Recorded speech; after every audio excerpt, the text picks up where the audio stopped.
Saya yakin Tuhan saya Allah. Tapi Allah nggak kelihatan. Ada alasan tak kenapa Allah nggak kelihatan? Ada alasannya. Anda tanamkan baik-baik, ini masalah akidah yang paling penting. Kata Nabi, atau disebutkan dalam banyak riwayat, bahwasanya nabi-nabi pun belum pernah ada nabi yang lihat Allah, termasuk Nabi Muhammad SAW. Kita ambil dalilnya dalam hadis Bukhari.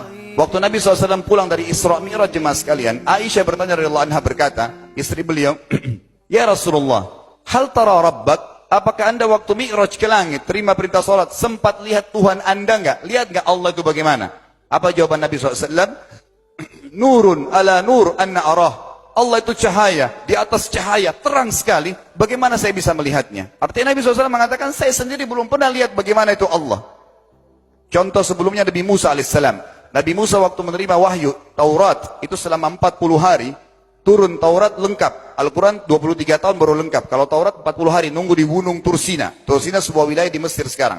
Itu banyak gunung-gunung batu, ada satu gunung batu yang tinggi, Nabi Musa nunggu di situ. Setiap hari Jibril datang turunin surah, turunin ayat gitu. Setelah berlalu 37 hari dari 40 hari menunggu Taurat turun, Nabi Musa alaihissalam tiba-tiba bertanya kepada Allah, mengatakan begini dalam Al-Quran, A'udzu minasyaitonir rajim, Rabbi arini anzur ilaik.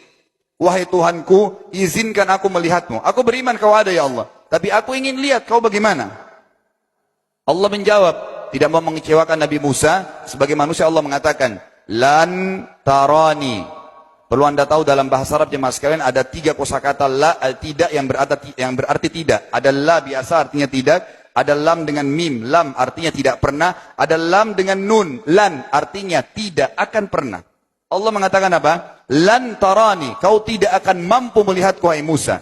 Tapi Allah nggak mau kecewain Musa. Ternyata Musa selama 37 hari jemaah sekalian kagum-kagum lihat gunung-gunung batu di situ. Pergantian siang malam, burung-burung yang terbang, air yang mengalir di lereng-lereng gunung. Lalu dia mengatakan, Allah mengatakan apa? Walakin unzur ilal jabal, fa in istaqarra makanahu fasawfa tarani. Coba kamu lihat gunung-gunung batu di sekitarmu hai Musa. Kalau mereka bisa menampung kedatanganku kata Allah, kau akan bisa melihatku. Apa yang terjadi? Allah lanjutkan. Falamma tajalla rabbuhu lil jabal. Waktu Allah baru niat mau datang, belum datang, ja'alahu dakka. Semua gunung batu itu hancur lebur, tidak mampu menampung kedatangan Allah. Wa kharra Musa sa'iqa.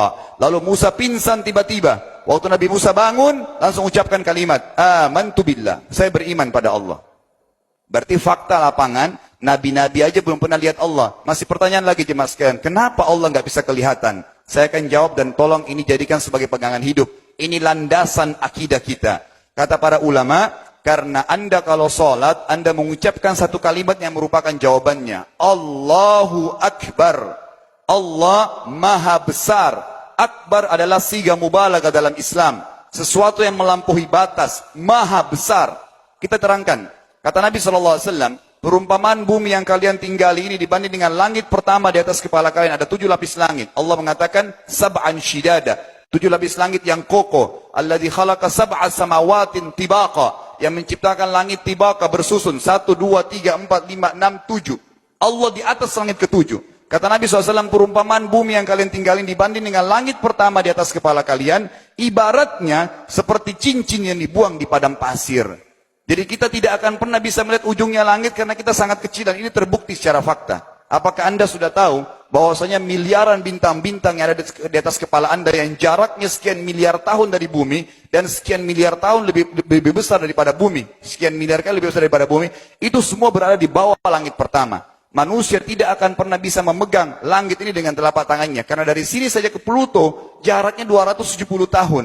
Nggak bakal bisa ada astronot dikirim kena mati di tengah jalan. Jaraknya jauh sekali bintang-bintang dan semua berada di bawah langit pertama. Kata Nabi SAW, di atasnya ada langit kedua besarnya, digabung antara bumi sama langit pertama seperti cincin dibuang di padang pasir. Langit ketiga, 2, 1 dan bumi digabung tiga-tiganya, dibanding langit ketiga seperti cincin dibuang di padang pasir sampai langit ketujuh. 5, 6, 4, 3, 2, 1 dan bumi, 7 digabung, dibanding langit ketujuh seperti cincin dibuang di padang pasir. Dan langit yang luas ini jemaah sekalian dipenuhi dengan makhluk Allah yang lain namanya malaikat. Dalam hadis Bukhari kata Nabi SAW, waktu saya sedang dimi'rajkan ke langit, tidak ada 4 jari pun ukuran di langit yang luas itu, kecuali saya temukan malaikat yang sedang ruku atau sujud, penuh dengan jumlah mereka. Anda tahu malaikat itu ada namanya nama kelompok, seperti Rakib, Atid itu kelompok, di bawah Rakib banyak miliaran malaikat, di bawah Atid miliaran malaikat. Sama dengan Munkar Nakir, ada memang nama kelompok. Makanya kalau manusia 5 miliar, rakib atidnya 10 miliar. Rakib atidnya 10 miliar. Lalu kata Nabi SAW, di atas langit ketujuh ada Sidratil Muntaha. Besarnya digabung antara 7 lapis langit dan bumi. 8 hanya seperti cincin di bawah di padang pasir. Di atas Sidratil Muntaha ada sebuah lautan yang Allah ciptakan. Lautan itu besarnya digabung antara Sidratil Muntaha, 7 lapis langit dan bumi. 8, 9-9-nya seperti cincin dibuang di padang pasir. Makanya kalau Anda baca Quran, Anda baca ayat wa kana arsyu 'alal ma'. Singgasana Allah di atas air. Ini maknanya. Air adalah ada lautan. Lalu kata Nabi SAW, arsy-nya Allah di atas lautan itu singgasananya Allah. Besarnya digabung antara lautan, Sidratul Muntaha, 7 lapis langit dan bumi. 10-10-nya hanya seperti cincin dibuang di padang pasir. Anda sudah hafal ayat kursi? Apa artinya? Ayat tanda-tanda kebesaran Allah. Kursi itu artinya bukan tempat duduk, tapi tempat pijakan kaki raja di singgasana. Kalau raja ingin naik singgasananya di pijakan kaki, itu namanya kursi. Kita baca apa? Wasi'a kursiyuhu as-samawati wal ard. Pijakan kakinya Allah saja sudah menutupi seluruh langit dan bumi ini. Jadi kita mustahil bisa melihat Allah karena besarnya Allah Azza wa Jal. Tinggal kita tutup jemaah sekalian. Kira-kira, lalu bagaimana saya berhubungan dengan Allah? Jawabannya sederhana. Anda lingkari namanya Allah, ini Tuhan kita. Yang menyembah selain Allah kafir, yang mempartisipasikan Allah dengan makhluknya, masih sembah berhala, kuburan, jimat, namanya syirik. Dua-dua nggak boleh. Untuk berhubungan dengan Allah yang tidak kelihatan dengan mata kita ini, tapi kita bisa rasakan keberadaannya, cuman satu cara. Di bawahnya lingkarin ibadah. Salat, puasa, zakat, haji, takziah, ziarah kubur, semua ini adalah rangkaian ibadah untuk berhubungan dengan Allah. Semua ibadah ini jemaah sekalian, harus seperti yang Allah mau, bukan yang Anda mau. Ini penting. Karena kalau tidak seperti yang Allah mau, Allah tidak terima. Bagaimana caranya supaya bisa seperti yang Allah mau? Ikuti buku pedomannya. Ada Al-Quran, ada Sunnah.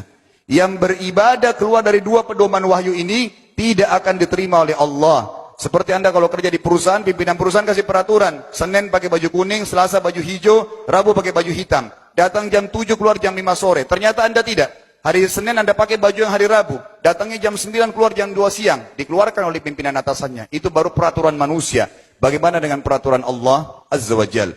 Maka kita simpulkan semua jemaah sekalian adalah, yakinlah Tuhan Anda Allah ada, satu-satunya Tuhan. Kalau Anda sedang sakit, yang ciptakan Anda Allah, yang ciptakan penyakit Allah, yang menciptakan kesembuhannya Allah. Kalau kita sedang musibah sama, kalau kita sudah senang juga sama. Semoga Allah SWT menjadikan kita orang-orang yang senantiasa beriman padanya, dan juga selalu bertumbuh dalam keimanan tersebut, serta mengikuti syariat dan hukumnya.